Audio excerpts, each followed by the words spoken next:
Hello, everybody, and welcome. This is the Transfer Talk podcast. Today we have good friend, special guest of mine, Mr. Kyle Footman. Today, this is episode 6, and we're gonna talk about another perspective, and we're gonna dive into the FAMU transfer experience. So, like I said, we have my good friend, Mr. Kyle Footman. Would you like to introduce yourself? Yeah. Okay. So I'm Kyle Footman. I am a senior public relations student at Florida A&M. I'm also a licensed realtor. I've been doing real estate for over 3 years now. So that's just a little snippet about me. Yes, very much. See, me and Mr. Footman, we first met at TCC, Tallahassee Community College, for those who may not know. And we were both involved in a organization called Black Male Achievers. Both black males who decided to want to achieve. I believe you had an executive position. Yeah, I did. So, yeah, I was the vice president of Black Male Achievers at TCC. So with that position, of course, I was the second hand to the president, and what I really did was just kind of keep these guys in line, keep them in check and stuff like that. So, a lot of the members, they was crazy. from Very much. From being wild to the parties to the parades, and so kind of just not only setting that example, but kind of just being there for them. So, yeah. Setting an example is very much important part of life.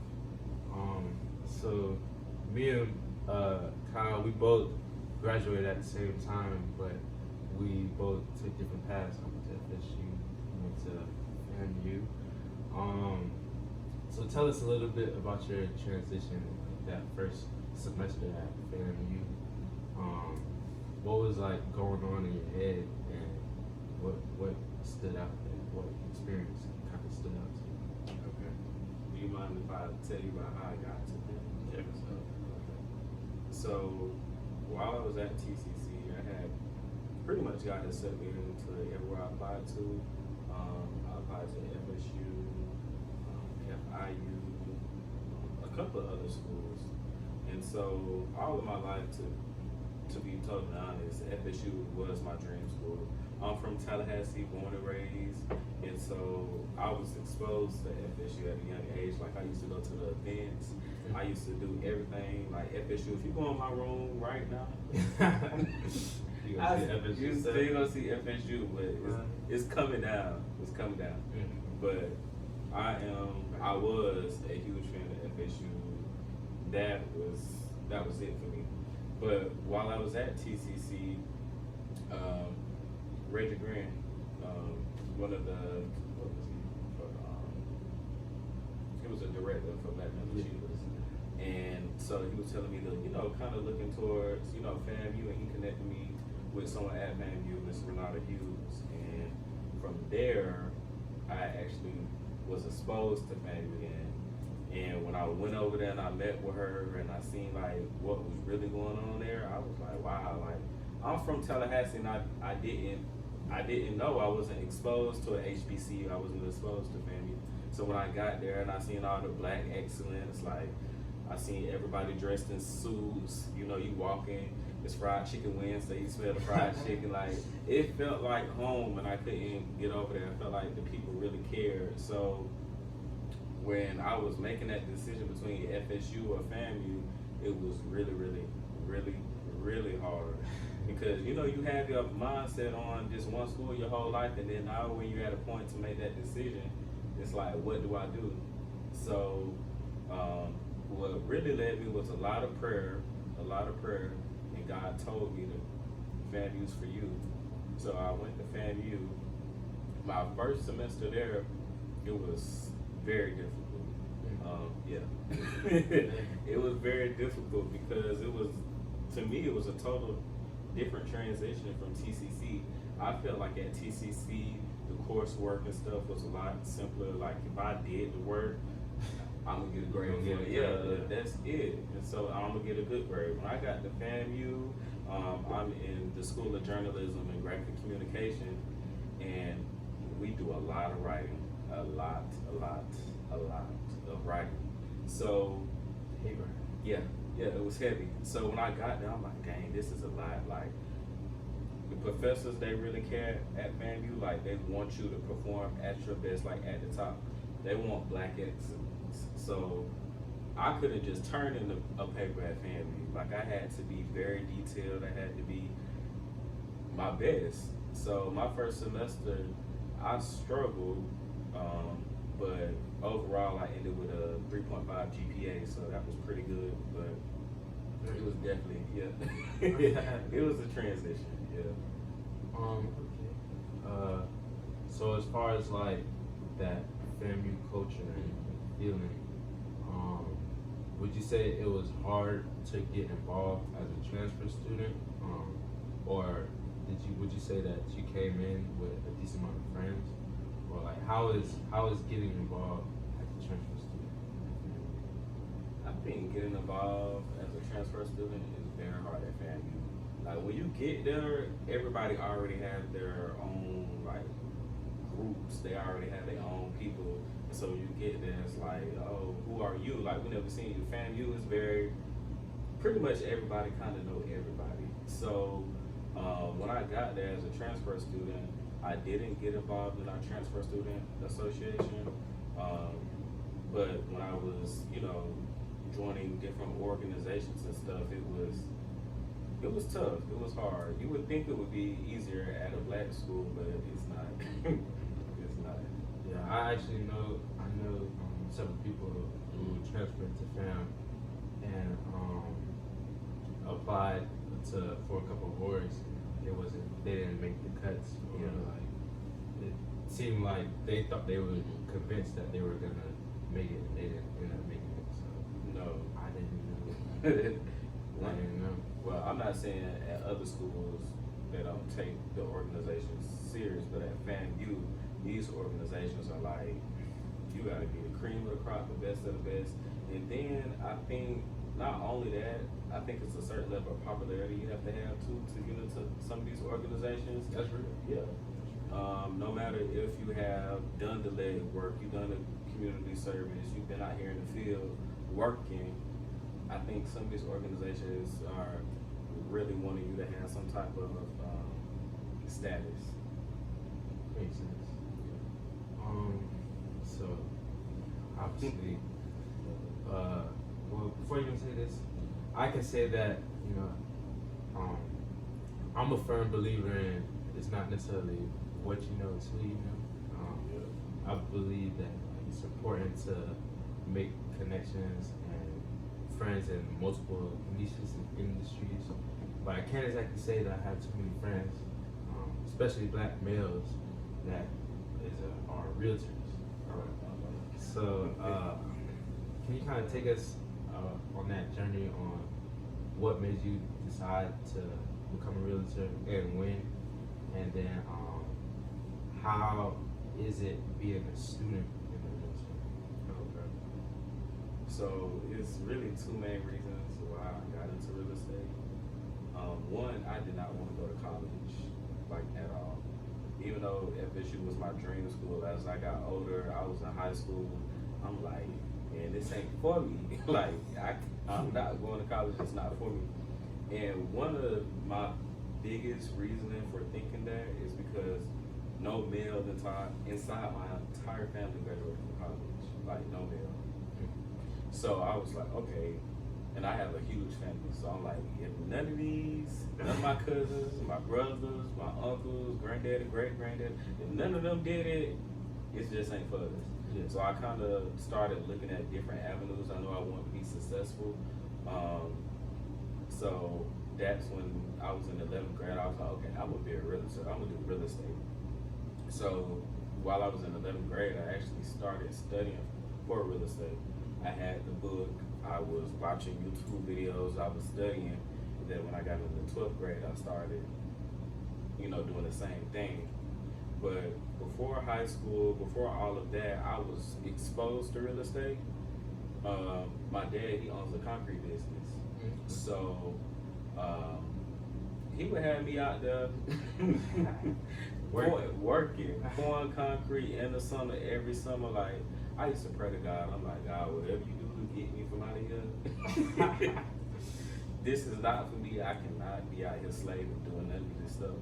So my when I was out there, I was really just watching the dynamics of how everything was moving. So we out there pouring concrete, and then you would see the builders come out there. You would see realtors come out there. You would see just a whole bunch of different people coming out there. And I'm like, they getting out these nice cars. They're not sweating. We out here sweating. We out here slaving. And so as I got older, I looked more into it, and I realized that, you know, of course, you know, they were working a lot smarter than my dad. Like, we're out here working harder. They were working smarter. They were making more money than my dad. So those are the two factors why I got into real estate. And your second question was? The second question was how is it being a realtor while being a student? But before you even touch on that, I just feel like what you said was really interesting because for one, while most students was studying for the ACT, SAT, studying real estate, which is good, and two, although I'm not necessarily in the real estate industry right now, it's definitely an industry I plan on getting to in my later years. Not even later, as in like older, but like mid-20s to 30s. So like in a couple of years. Yeah, you know, just get my coins up. But what I was saying was, like what you said about how like you were working with your dad, like not even making as much as the other people. Right. I remember in high school, I went to engineering school, and we partnered up with a group called High School, and it wasn't for every kid, but I was able to get a mentor. And I remember he told me one thing. He said, there's two types of people in this world, or two ways that you can make money. It was like, you could make money from here down or here up. Basically, you can make your money by doing labor work, or you could make money with your brain, what you know, your knowledge and stuff like that. So you taking on that want to learn more about real estate, I feel like. So yeah, so now you're in college, and I believe this is the part where you're taking the test for real estate. I didn't take the tests when I got to college. I actually took the real estate exam as soon as I graduated from high school. I graduated in May. I took the real estate test during that summer. My first time taking it, I completed the course, but let me back up. So to become a realtor, you have to pass a course and you have to pass the state exam. So I registered for the course during that summer. I completed the course, passed it. Now it was time for me to take the state exam. And then when I got to the state exam, I was so confident, like I'm like, oh, this ain't nothing. Like I passed the course, like flying colors. It was challenging, but you know when you want something, you're gonna get it. So and when it was time to take the state exam, I was like, oh, I got this. This ain't nothing. I came in extremely confident. I think I got like a 57, and it takes a 75 to pass. So that really shook me. After that, I had to stop. I was like, okay, this ain't for me. I gave up on it, actually. That was it. So during that summer, I really took some time. I'm like, nah, this ain't it. Let me find a different lane. So honestly, my mom, she was the person who really like encouraged me. She was like, no, this is what you want to do. You work hard to get here. You gotta, you know, keep going. Like you can't let one setback hold you back. So I was like, okay. So that following year, in 2017, I took it again. I failed, and I took it one more time, and I finally passed. So it was a process. It wasn't peaches and cream. It wasn't easy. It was not easy. But that showed that you persevered. Yeah. Shoot, me getting into FSU wasn't easy. I had 2 rejection letters before I finally got accepted. But I mean, that just shows how important it is to persevere, and it shows if you want it bad enough that Right. you gotta get it. That's good stuff right there. So as far as families, yeah, Like balance being a relative and a full-time student. yes, Yeah. I would say that is the most challenging thing ever. I can Like, imagine. I can whew, imagine. my God, like that's a whole different beast. Like being a realtor, it's not a job. Like I don't go nowhere. I don't clock in. Like and I get off and that's it. And my work is at work. No, like real estate is a career. So Usually when people do one or the other, Yeah. you do it both. So yeah, that so says something about you. real estate is definitely a career. Like being a realtor is a career. Like stuff is always going on. Stuff is always going on. It's always a problem. That's why you have to be on your toes to be a problem solver. So while it's chaos and I'm going through these transactions and I'm a full-time student, I took, my first semester, I believe I took 5 classes, and that was stressful. Yeah, that was stressful. Just balancing it all, then me wanting to be a part of organizations and being more present on campus, that was really, really hard. I wanted to do that, but then, I had bills to pay. I know where I want to be at in life, so, if I can go ahead and get this jump started and do my real estate business and be, consistent and be persistent with it, I need to focus on that. But then I have to focus on school and keep my GPA up, and then, try to balance my personal life and then create a social life on campus. Like, it was really hard. It was really hard. I ended up becoming the director of education for FAMU Real Estate Club. I joined a other organization, so I did get more social on campus, but yeah, it's hard. I completely agree with you, and it's crazy that you said that because I can completely relate. Like how you said, trying to balance being a realtor and going to school. I had to basically overcome the same struggle because I didn't choose the real estate route, but I chose kind of the entrepreneur route, which is kind of the same thing. Right. And like having online businesses and trying to learn more about self-growth and personal growth and stuff like that. During the summer, I would have more time on my hands, so that's the time that I use on like learning new skills, making new businesses and stuff like that. But it's like once school starts, that's when it's like I low key gotta choose one or the other. Yeah. And more recently, I've been choosing school, but luckily, like with summer, like I got more time to grind and get back on the growth. But balancing the two, I feel like not too many people can relate, especially at this age and time. So like the fact that hearing somebody else has to go through it, it's a good feeling. But you said that you're involved with the FAMU Real Estate Club. Can you tell us a little bit more about that? Yep, so it's the FAMU Real Estate and Leadership Club. It was founded about real estate, to teach students about real estate. So in that organization, we have where FAMU students, they can actually get their real estate, they can take the real estate course for free. So that's huge. That's a huge advantage. That'll save you $500. And in that organization, this was my first semester here, and I got the position as director of education.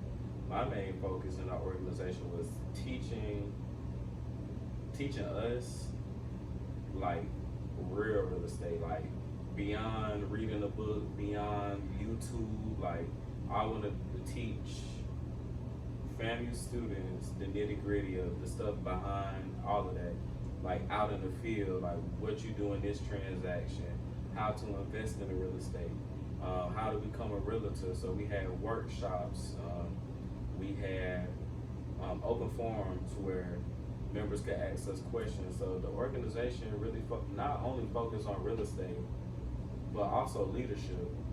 Because honestly, you can't be a good realtor, you can't be a good person if you don't have any leadership characteristics or skills. Like, you have to be disciplined, you have to be organized, you have to be focused, ambition, etc. So you can't have one without the other. So in FAMU Real Estate Leadership Club, we kind of combined the both. It's in the name, and then we just took it up from there. That's amazing work. I feel like that's very important, because I took leadership classes and stuff like that. But SLS. yeah, yeah, SLS. SLS. But I do feel like those practices are very important. So as far as like real estate, would you say that the current situation in life, being COVID, has that affected anything like your real estate? Not really. When it first happened, it was very unknown. Like, everybody was panicking. Like, should we put our home on the market? Should we buy right now? Like, everybody then, like in March, no one really knew what to do. We just kept moving. But as it progressed, like as of right now, it did not put a halt on my business. It actually increased my business, because these mortgage rates right now are extremely low. Like, people are getting approved for a mortgage under 3% for 30 years. So having a mortgage rate that's, cheaper than a car rate, like, that's no brainer. No brainer. Like, it's literally no brainer. I highly suggest people to take advantage of this time if you have it, if you have the means. And there's plenty of programs out there for you. But no, it hasn't put a halt on my business. We're just taking the precautions of preventing anyone from getting, sick or anything. Most definitely. So kind of taking us back to the FAMU, what would you say has been like your best part or like your best experience since you've been at FAMU? Like, has there been like a moment in time, or like maybe people that you met, or like anything that you could say that made it feel good to be like around it? Yeah, pretty much everything about FAMU makes me proud to be around it, to be honest. The culture on that campus is so rich. Like, it's just rich. I love it. They really hold us to a higher standard there. One particular event that we had at J School, the School of Journalism and Graphic Communication, we have an event every year. It's called Grads Are Back. And so at that event, all the alumni from J School, they'll come back. We have workshops that give us advice, that show us how to do stuff, that show us video editing. We have public relations workshops with PR alumni. We have broadcast workshops showing us the behind the scenes, and just really having successful alumni come in and show us the ropes and show us what we've been through. They actually were in those same seats that we're in, so we have that connection.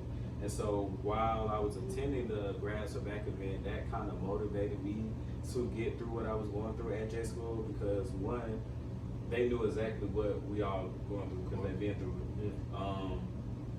They know how to talk to us, they know how to speak to us because they were us. So the event was really good, like making the connections with the alumni, and not just only the alumni, but also with the peers, with my classmates. I actually met a lot of them I didn't know at that event. So that was really my highlight, Grads Are Back.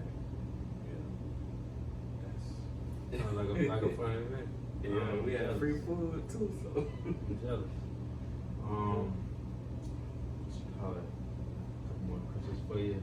So, say you have not a kid, but a young adult, typically, preferably like in college years, and they're deciding, okay, I think I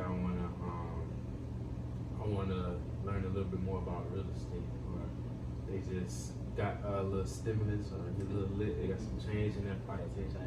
What would you say should be their first steps going about going into wanting to go into the real estate industry? With that, I have a lot of people that reach out to me wanting to do real estate and wanting more information about real estate.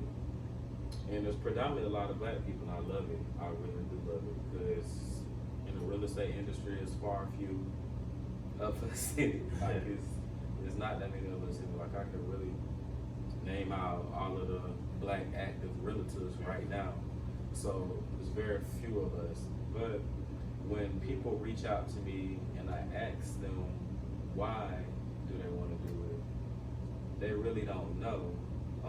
A few people that reference, you know, they'll see what I have and they're like, oh, you're doing good for yourself, etc. You know, I'm like, hey, nah. Like people look at what you have, not what you've done. Like, take some time to do your own homework and look into it. Of course, you're not going to know what we do and how we do it, but have some type of understanding before you approach someone, you know, about it. But definitely what I would suggest is if you know you want to do real estate, you read a little bit into it, you watched a video or two about it, reach out to a realtor. We love to help. Like that's what we do in our profession. So if we have somebody that comes up to us and like, hey, we want to be a realtor, that's perfect. That's what we're here for. And also back on the why, like your why is your why. Like what you want to do real estate for, like why you want to do it. I can't judge it, but like, you know, nah, that's not a good why. But have some type of background, have some type of substance when you're thinking about, okay, this is the career for me. Like do your homework basically. Like just know something about it. I mean, what you just said is extremely important, having a why, not even just in real estate, but in life in general. Because plenty of times I had to contemplate and draw back on my why. Because if you don't have a why, then essentially times are gonna get hard, and you will be in a place where it's like you don't even know like why you're still doing this, or you run out of motivation. But it's that why that's gonna keep you going and keeping you alive during the fight. But if you don't have a why, then of course you're gonna be like, you're not gonna be motivated to do anything. You know what I'm saying? Because you don't have a why. Yeah. So I definitely agree with that. So for that was the last main question. Would you say you have any questions?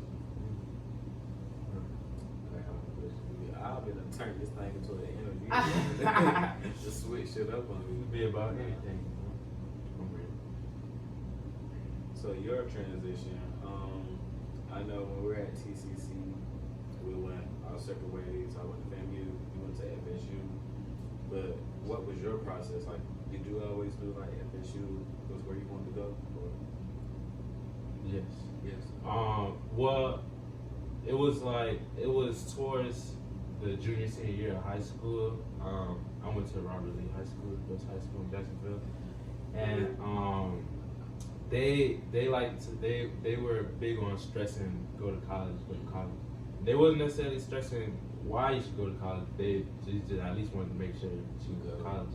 So I started doing you know what I'm saying, research and stuff about different colleges, and then eventually I was just like, I don't know what it was, but once I found out about Florida State, and like actually did research on it and like looked at like the population, the people, the resources and stuff like that, something just kind of like naturally brought me towards Florida State, and then they actually came to the school. Actually, this is really a big reason why maybe want to come to State. The people from the CARE program, they came to the school, and they did a little presentation, and it was basically, it just sounded like the perfect dream school. And then at the end, that's when they said the requirements, and I found out I wasn't eligible. But I still wanted to apply to the school. I was doing every little thing at school, honor societies, this and that, sports, just being involved. It didn't mean nothing because I didn't have the test scores, but still, yeah, I tried. So then went the TCC route, and it honestly wasn't that bad. And I can honestly say that I would encourage people to go to community college first. You save money, and it also is usually easier than the actual university. The only main downfall is that you might miss out on that first 2 years of college experience, friends, and this and that. But if you go to a school like TCC, you're close enough to schools like FAM and FSU to where you can still kind of be involved and be in the loop. So although I was a student at TCC, I was still making friends at FAMU and FSU, so that when it was time to make that transition, I wouldn't just be like that fish in the pond. My transition to FSU was a little bit different, I would say, than most people, because I kind of like met the right people that made things a little bit easier for me. But I thought that I would have experienced like a transfer shock, and I thought I would be okay my first semester, but that wasn't the case. I took 5 classes too, but 2 of the classes they won the fight. But as far as like the transition though, I would say things worked out. That's why I wanted to touch on too what you said about community colleges. Mm-hmm. Like, people really need to consider going to a community college over a university. You really save a lot of money. I feel like you're more focused at a community college. You don't have all of that going on campus like at a university. Like, when I was at TCC, I loved it. It was very, very good. I was focused. I had great professors. And then I also had a network on there. You could join organizations at TCC.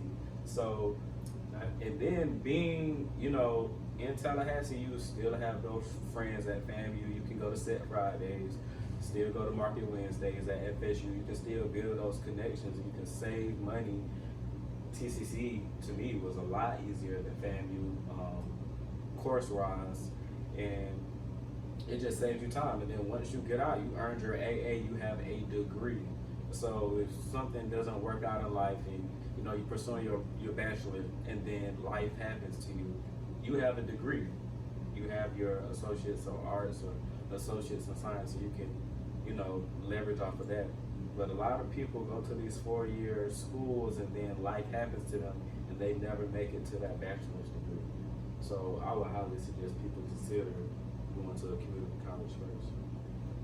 I couldn't agree with you more, because I feel like maybe like for Jacksonville, well, I feel like even probably at a Jacksonville, it's like kind of a stigma, or people will kind of look over community colleges, but in reality, it's very beneficial. Like, the benefits are definitely there. I didn't need to take out a loan per se at my first 2 years of community college at all. And then even beyond the school aspect of community college, because you can go to community college and like you said, it's easier than the actual university courseload, but like you said, life definitely happens, and taking that step to go to community college, like, you don't even have to have your 4-year, 5-year planned out.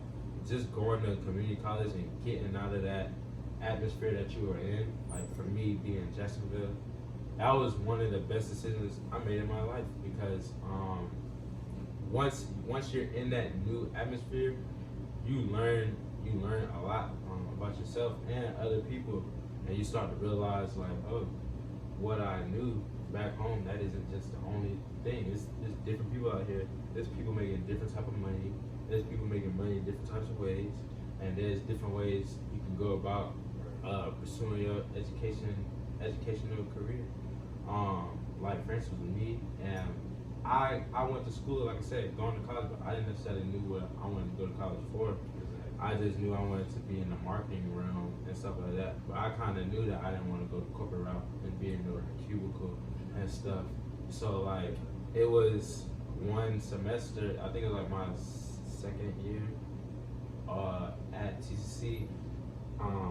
I was thinking, I was like, dang, since I'm going this route now, I'm trying to figure out like how can I get ahead. So I went to like, I'm sure like an advisor or something like that, and they started putting internships in my head, and just me going to that advisor led me into like going online and looking up marketing on my own time, and that's when I found out about social media marketing, and then from there, like the rest was history. And that was like a journey for me, but like I said, everybody else's journey would be different. They might find out that they want to be an artist, or find out they want to do music, or whatever the case may be. But just getting out of that comfort zone is the important part, because I feel like that's what kind of holds a lot of people back, is that they're afraid of making that big jump. It's comfortable to stay back home, but taking that initiative, you know what I'm saying? Yeah. All high school students, like, man, don't listen to what people say. Take your time. If you want to go to a community college or a JUCO or whatever, do it. Like, don't listen to everybody. If you see all your classmates going to these big universities, let them go. Like, your journey is your journey. Like, your lane is your lane. Stay in your lane. That's the only way you're going to get forward in life. So stay persistent. Of course, a lot of us in high school, we kind of feel like we know what we want to do, but then we don't. And then you'll get to college, you'll get to these four-year universities, and then you're switching your majors every semester, and you don't have any direction, and you're getting loans, you're taking out loans, and then now you're dropping classes, and you done lost your financial aid, and life is happening, like it is whooping you. So you can prevent a lot of that from happening if you just go to a community college. You can find yourself there. You can comfortably find yourself there. So take that into consideration. We're wrapping up this episode. One thing we like to do, transfer talk, we like to finish off with a transfer tip. I know you displayed many of these throughout the episode, but if you could give a transfer tip to maybe an incoming transfer going to FAMU, or just anywhere in general, just coming from community college, say they took their advice and went to community college, you could give them a trip for after community college, what would I would suggest while you're at the community college, it's typically always a university or a college in that city. So go ahead and try to make those connections while you're at that community college with people at the college.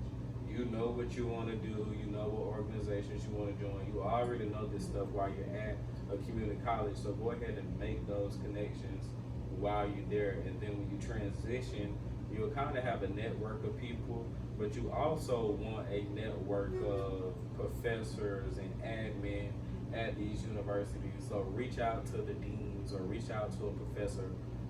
Reach out, get uncomfortable. Go ahead and make these connections. That's what life is going to be about, networking. So while you're at the TCC, but while you're at the community college, just go ahead and make those connections. That will be my number one tip. And then when you get there, hit the ground running, like run, like hit the ground running. Run, don't stop. Do everything you put your mind to. Join these clubs. Do your research. Hit the ground running. amazing stuff. This has been Kyle Footman, everybody. would you like to say where people can find you at? Yeah, so people can find me. I'm primarily on Instagram. I don't have a Twitter. I stay out the mess. I stay out the mix. That way it keeps my head clear. But yeah, on Instagram at K_foot. You can also text or call me at 850-274-0605. If there's anyone out there that's interested in real estate, feel free to reach out. Like, that's what I'm here for. That's what I do. That's what I love. So don't be afraid. It's been Mr. Footman, everybody. It's episode 6 of Transfer Talk. Out.